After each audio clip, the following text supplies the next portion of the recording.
संदीप शेवाळे सरांनी आमंत्रित केलं त्याबद्दल त्यांचे मी मनापासून आभार व्यक्त करतो. सर्व मित्र, मला बोलता येत नाही सर, जास्त बोलायचा एक्सपिरियन्स नाही, पण प्रयत्न करतो.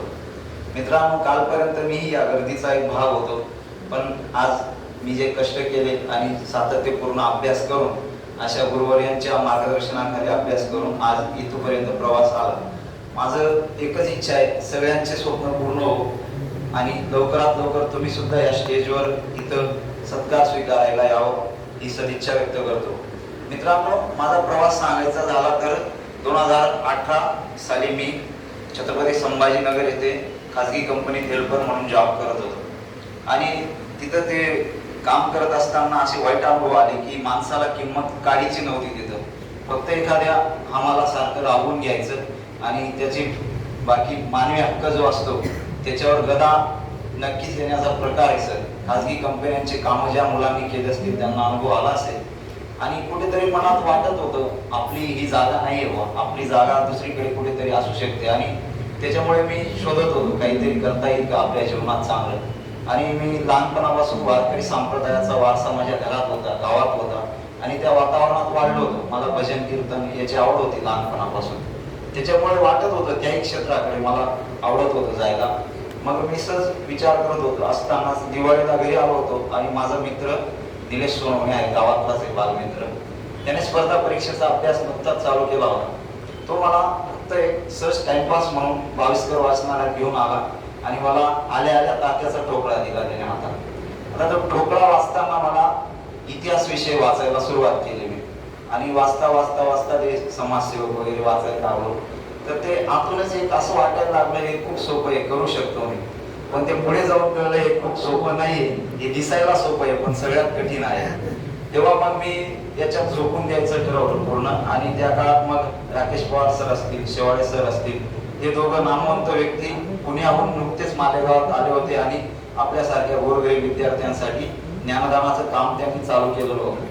तेव्हा मग मी सुरुवातीला पवार सरांकडे मॅथ्सचा क्लास केला आणि नंतरच्या काळात सुरुवातीच्या इंग्लिशच्या क्लासला मी सरांकडे बसलो. तर मला इंग्लिशचे शब्दांच्या अडचणी असतात हे सुद्धा माहीत नव्हतं. शैक्षणिक बॅकग्राऊंड काहीच नव्हतं सर. BA मी खूप वेळा परीक्षा दिली, केव्हा कसा तरी पास झालो आणि त्याच्यामुळे मग तिथे सुरुवात झाली. अक्षरशः बेरीज वजा बाकीपासून पवार सरांनी माझ्याकडून करून घेतलं, शेवाळे सरांकडून नाऊन प्रोनाऊन ऍडजेक्टिव्ह ऍडवर्ब सगळं इंग्लिशच्या बाबतीत सरांकडून तयारी झाली. आणि मधल्या काळात कोविडचा पिरियड आला, तेव्हा लॉकडाऊन लागलं, फॉर्म वगैरे भरले होते पण परीक्षा सगळ्या पोस्टपोन होत होत्या. मग मधल्या काळात नैराश्य आलं होतं पण तरी अभ्यास चालू होता. आणि त्या काळातच माझ्या आईचं निधन झालं सर, पूर्वी माझ्या काळात 2020च्या वर्षी. तेव्हापासून थोडा खचलो मी आणि 2021 पर्यंत घरीच अभ्यास केला थोडा. नंतर 2021ची आली होती 26 फेब्रुवारीची, त्यासाठी म्हटलं जागा चांगली आहे, आपण तयारी केली पाहिजे. आणि मग मी सरळ पुण्याला निघून गेलो आणि 2-2.5 वर्ष सातत्याने अभ्यास करून 8 ते 9 MPSCच्या मुख्य परीक्षा दिल्या आणि शेवटी माझी आता 1 ऑगस्ट 2024ला पोलीस उपनिरीक्षक पदावर निवड झाली. हा प्रवास करत असताना एक मला काही गोष्टी तुम्हाला सांगाव्याशा वाटतात. विद्यार्थी दशेतूनच आम्ही पण आता इथपर्यंत मजल मारली. फक्त माणसात करण्याची जिद्द असावी आणि प्रयत्नांप्रती इतकं प्रामाणिक असलं पाहिजे. अभ्यास आणि आपल्यामध्ये बाकी कुठलाही घटक आला तरी त्याला दूर करता आलं पाहिजे आपल्याला. कारण मित्रांनो, तुमच्या वाईट काळात कोणी तुमच्याकडे बघत नाही. आता मला गावात अनुभव आला, जेव्हा रिझल्ट आला तेव्हापासून काही लोक असे होते गावातले जे माझ्या जवळून निघून जायचे पण माझ्याशी बोलायचे नाही. ते आज घरी येऊन हार सत्कार करताय, याच्यापेक्षा मोठं काय. आणि आई वडिलांचं नाव मोठं करण्याची संधी आपल्याला स्पर्धा परीक्षेतून मिळते. मित्रांनो, खाजगी कंपनीत 1-1 लाख रुपये पगार असणारे लोक मी पाहिले, पण त्यांना गावात सुद्धा बहुमान मिळत नाही आणि नातेवाईक तर कोणीच विचारत नाही त्यांना. पण स्पर्धा परीक्षेतून तुम्ही वर्ग 4चं जरी पद मिळवलं तरी अख्ख्या तालुक्यात नाव होतं, गाव परिसरात पंचक्रोशीत तुमचं नाव होतं आणि आई वडिलांचं नाव मोठं करण्याची संधी मिळते.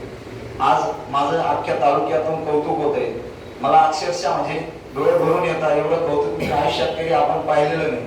कायम या गोष्टी फेस करत आलो होतो की संघर्ष करावा लागला आपल्याला. त्यामुळे मित्रांनो, काही गोष्टी जाणीवपूर्वक मला सांगायचं वाटतं. अभ्यास करत असताना मित्र मैत्रिणी, गप्पा मारणे, टाइमपास करणे या गोष्टी टाळा. जर तुम्हाला लवकरात लवकर पोस्ट घ्यायची असेल तर स्वतःशी एकदम प्रामाणिक राहा. अभ्यास आहे की अभ्यास एवढंच करा फक्त. बाकी मग ध्येय तुमचं पाठलाग करत येईल आणि योग्य मार्गदर्शन असलंच पाहिजे. मला त्या काळात हे माणसं जर भेटले नसते तर मीही कदाचित झालो नसतो.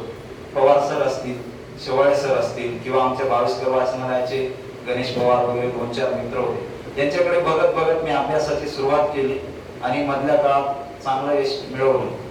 एकच सांगेल, सगळ्यांनी प्रामाणिक राहा आणि स्वतःला सिद्ध करण्यासाठी स्वतःला झोकून दे. धन्यवाद.